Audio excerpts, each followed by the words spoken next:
This video is about occluded fronts. An occluded front occurs where the cold air associated with a cold front catches up with the warm air associated with a warm front, and this forms an occluded front. Let's take a look at a cross-section through an occluded front.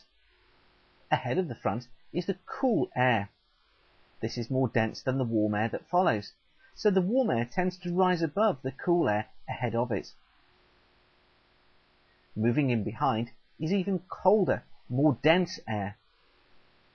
This forces the warm air to rise above the surface.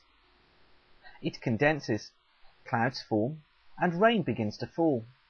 That rain can be quite heavy at times as the front passes. In fact, it may be that the rain turns to snow for a time as the front moves in.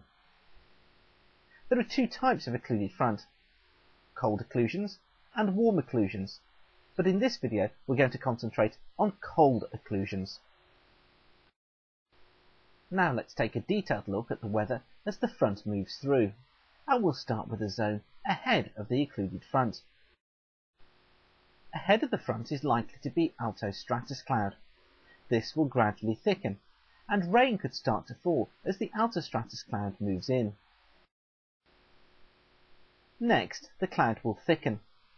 The rain will become more persistent as the cloud turns to nimbostratus cloud.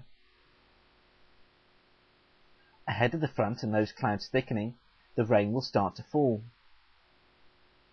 The winds will back, and the speed of the wind will tend to increase.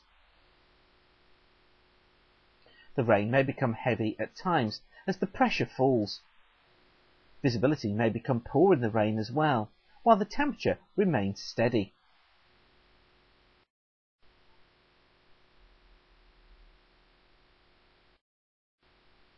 As the front passes, the rain will intensify, and cumulonimbus clouds bring a risk of thunderstorms as the front passes.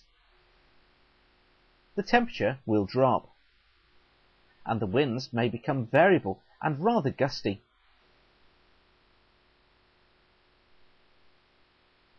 Pressure will be falling quickly too.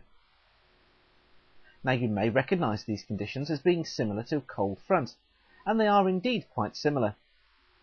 There is a chance of thunderstorms as the occluded front passes overhead.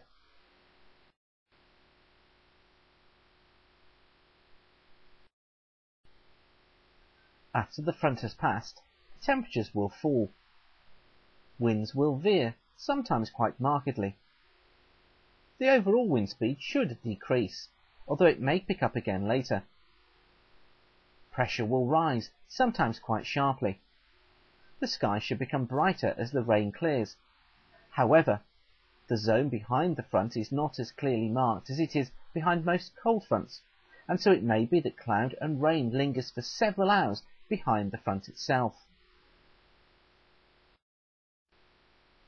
And that completes this video about occluded fronts. Thank you for watching.